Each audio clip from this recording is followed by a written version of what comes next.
નમસ્કાર, આપ જોઈ રહ્યા છો ચક્રવાત ન્યૂઝ. હું છું આપની સાથે નિધિ. ત્યારે અત્યારે બીએપીએસ સ્વામિનારાયણ મંદિર મહેસાણા ખાતે માનવ ઉત્કર્ષ મહોત્સવનું આયોજન કરવામાં આવ્યું છે, જેમાં અપૂર્વ મુનિ સ્વામી દ્વારા અહીંયા હજારો હરિભક્તોને માનવ ઉત્કર્ષ ઉપર કઈ રીતે માનવને જે આધુનિક યુગ છે તેમાં જે માનવ ભટકી રહ્યો છે તેને સીધી દિશામાં લઈ જવાય તેના માટે આ સમગ્ર પારાયણનું આયોજન કરવામાં આવ્યું છે. ત્યારે અમારી સાથે બીએપીએસ સંસ્થાના સ્વયંસેવક ઉપસ્થિત છે. તેમનાથી પૂછીએ કે આ માનવ ઉત્કર્ષ મહોત્સવ શું છે અને આજે કયા ટોપિક ઉપર આ કાર્યક્રમ છે. જય સ્વામિનારાયણ. માનવ ઉત્કર્ષ મહોત્સવ એટલે વ્યક્તિનો પોતાનો ઉત્કર્ષ. આજે માણસે વિજ્ઞાન અને ટેકનોલોજીમાં ખૂબ વિકાસ કર્યો છે. પોતાને સુખદાયક એવા ઘણા બધા સાધનો શોધ્યા છે, પણ છતાં એ માણસને જોઈએ તો એ હંમેશના માટે અશાંતિમાં અજંપાથી ભરેલો હોય છે. એનો મતલબ શું થયો કે આજે માણસે પોતે ઉત્કર્ષ કર્યો નથી. બહારથી એ ઉત્કર્ષ દેખાય છે, પણ એના અંતરમાં કોઈ ઉત્કર્ષ છે ને અંતર કોઈ ઉત્કર્ષ નથી. તો એનો ઉત્કર્ષ થાય કેવી રીતે? તો એ ઉત્કર્ષ એ જ માનવ ઉત્કર્ષ મહોત્સવ છે, જેમાં 5 દિવસની આ પ્રવચનમાળામાં માનવ ઉત્કર્ષ કેવી રીતે થાય એ માટેના ખૂબ સુંદર 5 દિવસના અલગ અલગ દિવસોનો લેવામાં આવ્યા છે. આજે હમ ચલે તો હિન્દુસ્તાન ચલે. આપણે કહીએ છીએ કે જો એક વ્યક્તિ ચાલે તો એનાથી કંઈ થતું નથી, પરંતુ બધા હમ કહેતા બધા એક થઈ અને એક દિશામાં જો આપણે ચાલીશું તો જરૂર દેશનો વિકાસ થશે. અને દેશનો વિકાસ, રાષ્ટ્રનો વિકાસ એ સર્વનો વિકાસ છે અને એમાં બધા સહભાગી છે. તો એકતામાં શક્તિ છે એવું તો આપણા વેદો શીખવાડે છે. તો એ એકતા ક્યારે થશે?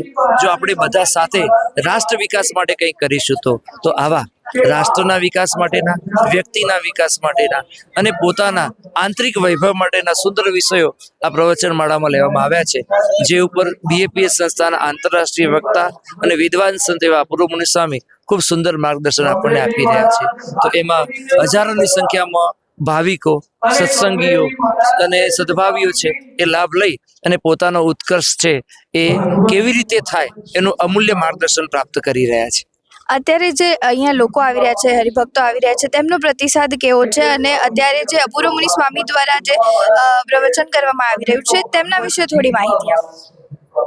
આ પ્રવચનમાળામાં આપણે મહેસાણામાં દરેક સોસાયટીના પ્રમુખ મંત્રીઓનો સંપર્ક કરવામાં આવ્યો અને એ લોકોનો સંપર્ક કરીને એમની સોસાયટીમાં પ્રવચનમાળાનું જે પોસ્ટર હતું એ ત્યાં મૂકવામાં આવ્યું અને એમના વોટ્સઅપ ગ્રુપમાં આનો પ્રચાર કરવામાં આવ્યો, જેથી કરીને બધાને ખબર પડે કે ભાઈ આ પ્રવચનમાળા એક બીએપીએસ સંપ્રદાય નથી, પરંતુ એક ગ્લોબલ વિષય પર, રાષ્ટ્રના વિષય પરની આ પ્રવચનમાળા છે, તો એનો લાભ લઈ શકે. તો એ માટે હરિભક્તો અહીંયા આવે છે. બીજું સાથે સાથે આ પ્રવચનની સાથે સાથે એ પ્રદર્શન પણ લગાવવામાં આવે છે, માતૃદેવો પિતૃદેવો ભવ, જેથી કરીને બાળક છે એ માતા પિતાનો દેવ છે એ સમજી અને એ ભાવનાથી એમની કેવી રીતે આપણે સેવા કરવાની છે, એમને કેવી રીતે આપણે રાખવાના છે એનું માર્ગદર્શન પ્રાપ્ત કરે છે. એટલે દરેક જે લોકો આવે છે એમને અંતરમાં એવું થાય છે કે ભાઈ આ પ્રવચનોમાં ખરેખર એ કંઈ એક સંપ્રદાય નથી, પણ સમગ્ર દરેક હિન્દુઓને લગતી છે અને એમાં આપણે આવવું જોઈએ. એટલે અંતરથી બધા પ્રવચનમાળાનો લાભ લેવા માટે અહીં પધારે છે અને દરેકને જીવનમાં કંઈક ઉપયોગી છે એ ભાથું છે એ આવા પવિત્ર સંતો, પવિત્ર વાતાવરણ દ્વારા પ્રાપ્ત થઈ રહ્યું છે અને એનો ફલશ્રુતિ આપણને દેખાઈ રહી છે. અત્યારે માનવ ઉત્કર્ષ મહોત્સવ ચાલી રહ્યો છે અને ઘણા બધા હરિભક્તો પણ આ જે માનવ ઉત્કર્ષ મહોત્સવ છે તેને અટેન્ડ કરવા આવી રહ્યા છે. ત્યારે એવા જે હરિભક્ત તમારી સાથે ઉપસ્થિત છે તેમનાથી પૂછીશું કે તમને અહીંયા આવીને કેવું લાગ્યું છે. પહેલા તો તમારું નામ જણાવો. ચંદ્રકાંત પટેલ છે મારું નામ. હું પરમ દિવસે આવ્યો તો માન્ય છે અપૂર્વ સ્વામીના સત્સંગમાં.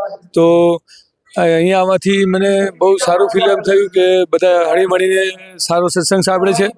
વારસ સાથે વિમર્શમાં એવું છે કે અત્યારે આપણે બાળકોને બહુ બધી ફેસિલિટી આપીએ છીએ અને ફેસિલિટી બહુ અતિશય આપવાથી બાળકો બહુ ખોટી જગ્યાએ બી ખરાબ કાર્યો કરતા હોય છે, પણ બહુ વધારે ફેસિલિટી બી ના આપવી જોઈએ અને એને જરૂરી નોલેજ આપવું જોઈએ. ફેમિલી સાથે બાળકને આપણે પૂરો ટાઈમ આપવો જોઈએ. અહીંયા અમુક યુવકો પણ ઉપસ્થિત છે, તેમને પૂછીશું કે તમારું નામ.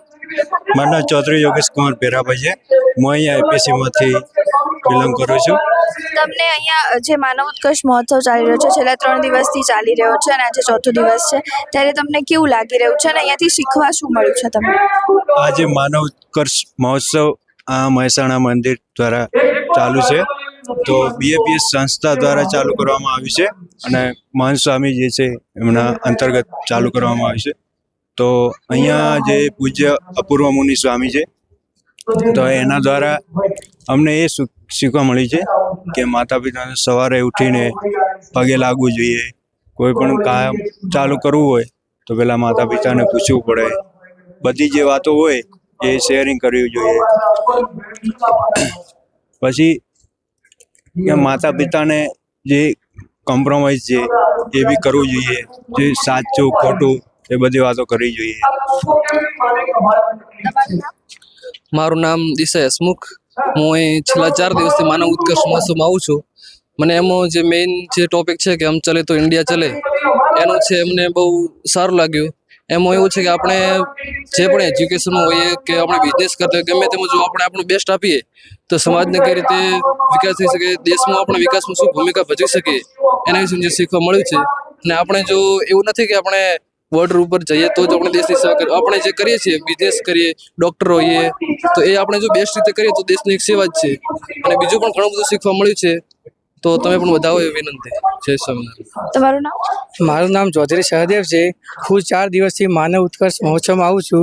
તો મને એ શીખવા મળ્યું કે આપણે ગમે તેટલી નિષ્ફળતા મળે તો પણ આપણે સતત પ્રયત્ન કરવો જોઈએ, હાર માનવી જોઈએ નહીં. અત્યારે મહેસાણા મંદિરમાં માનવ ઉત્કર્ષ મહોત્સવ ચાલી રહ્યો છે. તેમાં જે હરિભક્તો અહીંયા ડેલી આવે છે તેમના સાથે વાત કરીશું અને જાણીશું કે તેમને કેવું લાગી રહ્યું છે. સર, તમારું નામ? મારું નામ ભાસ્કર પટેલ છે. તમે ડેલી આવો છો અહીંયા? હા, હું 4 દિવસથી અહીંયા મહોત્સવમાં આવું છું. તમને કેવું લાગી રહ્યું છે? કારણ કે 4 દિવસથી કન્ટિન્યુઅસ આવો છો, આટલી ઠંડીમાં આવો છો, અને શું મેસેજ લઈને જાઓ છો ઘરે? એકચ્યુઅલી ઠંડી તો બહુ જ છે, પણ અહીંયા મેસેજ એટલો સારો મળે છે કારણ કે માનવ ઉત્કર્ષ મહોત્સવની વાત થઈ રહી છે. આજે આપણે આપણી સમાજ, સોસાયટી અને દેશને ઉત્કર્ષ કરવાની વાત કરી રહ્યા છીએ, પણ જો માનવનો પોતાનો ઉત્કર્ષ નહીં થાય, પોતે જો સારો અને સાચો માણસ નહીં બને તો આ બધું નકામું છે. અને અહીંયા ખૂબ સુંદર વાતો કરવામાં આવે છે કે જેથી વારસ સાથે વિમર્શ, જેમ કે આપણા બાળકો સાથે આપણે કેવી રીતે વર્તન રાખવું જોઈએ, મિલે સુર મેરા તુમ્હારા, જેમાં દરેક પરિવારના સભ્યો એકબીજા સાથે કેવી રીતે વર્તન કરવું જોઈએ જેથી કરીને ઘરમાં એક સારો અને શાંતિનો માહોલ રહે. આવી ખૂબ સુંદર વાતો થાય છે જેથી અમને પર્સનલી પણ ઘણો આમાં ફાયદો થાય છે. એટલા માટે આવા ઠંડીના વાતાવરણમાં પણ અમે આ લાભ લઈએ છીએ. સર, તમારું નામ? પ્રવીણ પટેલ. તમે ડેલી આવો છો આટલી ઠંડીમાં, તો શું સંદેશ તમને અહીંયા આવવાથી મળે છે અને લોકોને તમે શું કહેવા માંગશો? બસ માનવ ઉત્કર્ષ મહોત્સવ આપણે વિકાસ તો ઘણો બધો કર્યો, છેક ચંદ્ર સુધી પહોંચ્યા, પરંતુ આંતરિક વિકાસ કરી અને આપણે માનવે પોતાનું ઉત્થાન કરવાનું છે. સર, શું મેસેજ મળે છે અહીંયા આવવાથી? ઘણા બધા મેસેજ તો અહીં મળે છે. લગભગ 5 દિવસની આ પારાયણમાં 5 વિષય ઉપર છે કે માનવ સાથે વિમર્શ, પછી હમ ચલે તો હિન્દુસ્તાન ચલે, મિલે સુર મેરા તુમ્હારા, પછી ઠાકર કરે તે ઠીક. આ બધા 5 જે દિવસના જે મુખ્ય જે એના વિષય ઉપર પૂજ્ય અપૂર્વ મુનિ સ્વામી આપણને એક અદ્ભુત કથા વાર્તાનો લાભ આપી અને એક આપણું આંતરિક ખોજ કે માનવે તો વિકાસ કર્યો, પરંતુ જે આપણી આંતરિક ખોજ છે કે ભાઈ આપણે શું કરવાનું છે, એ આપણને અમને ઘણો બધો એના ઉપરથી મળ્યું છે એમાં જાણવા માટે. સર, તમારું નામ? હિમાંશુ હિંગુ. સર, અહીંયા રોજ તમે ફેમિલી સાથે આવો છો? રોજે ફેમિલી સાથે. તો ફેમિલી વેલ્યુઝને લઈને શું શીખવા મળે છે? ફેમિલી વેલ્યુઝને લઈને સૌથી પહેલાં તો આ 5 દિવસ પારાયણમાં જે અલગ અલગ વિષયમાં એક જે વારસા સાથે વિમર્શનો જે એક ટોપિક, એક દિવસનો આખો વિષય હતો, એમાં વડીલો સાથે કેવી રીતે વર્તન કરવું, બાળકોને કેવી રીતે ઉછેર કરવો, એને કેવી રીતે સંસ્કાર આપવા, પછી પતિ પત્ની વચ્ચે કેવી રીતે સમય રાખવો વગેરે વગેરે દરેક પ્રકારનું બહુ સારી રીતે શીખવા મળ્યું. સારું. અત્યારે માનવ જે છે ટેકનોલોજી તરફ આગળ વધી રહ્યું છે અને ફેમિલીથી દૂર જઈ રહ્યું છે, સંસ્કારોથી દૂર જઈ રહ્યું છે. ત્યારે અહીંયા તમારા જે છોકરાઓ હશે તે આવતા હશે, તો એમને કેવા સંસ્કારો મળે છે? એમને ટેકનોલોજીના સાથે અત્યારે ટેકનોલોજીમાં આગળ વધી રહ્યા છે, પણ આધ્યાત્મથી દૂર થતા જાય છે. તો આ પારાયણથી આધ્યાત્મથી થોડા કનેક્ટ થાય, પરિવારથી કનેક્ટ થાય, સમાજથી કનેક્ટ થાય, તો બધાનો વિકાસ થશે. તો અત્યારે બે ફિમેલ આપણા સાથે ઉપસ્થિત છે, તેમનાથી પૂછીશું, કારણ કે એક ફિમેલ થઈને આટલો ટાઈમ કાઢીને તમે અહીંયા રાત્રે ઠંડીમાં આવો છો, તો કેવું લાગી રહ્યું છે? પહેલા તો તમારું નામ. મારું નામ રિપલ છે. મારે એક નાનો બાળક છે, પણ છતાંય એને સુવાડીને અહીંયા આવવાનું સ્વામીનું પ્રવચન એટલું જોરદાર છે, માનવ ઉત્કર્ષ મહોત્સવ, જે ખરેખર આપણે જરૂર છે આંતરિક વિકાસની, કે આપણે બાળકો સાથે કેવું વર્તન કરવું, ભગવાન આપણને કેવી રીતે મદદ કરે છે, આપણા ભારતીય દેશ માટે આપણે શું કરી શકીએ. ખરેખર આ BAPS સંસ્થા સરસ અને ખૂબ જ સરસ કાર્ય કરી રહી છે. તમે અહીંયા ડેલી આવો છો, તો તમને શું સંદેશ મળે છે? પહેલા તો આપણે આ બધું વિષયો કહીએ છીએ, પરંતુ સ્વામીનું કાર્ય કેવું છે, એકલું ખાલી એ રેવું ચશ્માના કાચ બદલવાનું કાર્ય નથી કરતા, આપણને એ ફ્રેમ પણ સિલેક્ટ કરતા શીખવાડે છે, અને આપણે ચશ્મા કેવી રીતે સાફ કરવા એ પણ શીખવાડે છે. એટલે આપણો બાહ્ય વિકાસ પણ થાય છે અને આંતરિક વિકાસમાં પણ એટલું જ સરસ કાર્ય કરી રહ્યા છે. બીજા એક ફિમેલ ઉપસ્થિત છે, એમનાથી પૂછીશું, તમારું નામ અને કેવું લાગે? મારું નામ નિરાલી છે અને અહીંયા 5 દિવસથી જે માનવ ઉત્કર્ષ મહોત્સવ યોજાયો છે એના અંદર આજે ચોથો દિવસ છે અને ચોથા દિવસના અંદર આજે હમ ચલે તો હિન્દુસ્તાન ચલે એ અંતર્ગત આજનો આખો વિષય છે. તો એના અંદર આજે આપણને જાણવા મળશે કે ભારત દેશની ભૂમિ એ માત્ર સંતોની ભૂમિ, માત્ર આપણા શાસ્ત્રોની ભૂમિ નથી, પણ એ શાસ્ત્રો કેવી રીતે જીવનમાં જીવવા જોઈએ ને એનો આજે ઉપદેશ મળવાનો છે. તમે એક યુવા છો, યુવતી છો, ઘણા બધા એવા પર્સપેક્ટિવ હોય છે કે જે લાઈફમાં આવે છે, સ્ટીલ તમે કઈ રીતે આ મેનેજ કરી રહ્યા છો અહીંયા આવવાનું, અને પ્લસ તમે એઝ અ યુવતી તરીકે શું શીખીને જાઓ છો અને તમારા લાઈફમાં એ વસ્તુને ઉતારો છો?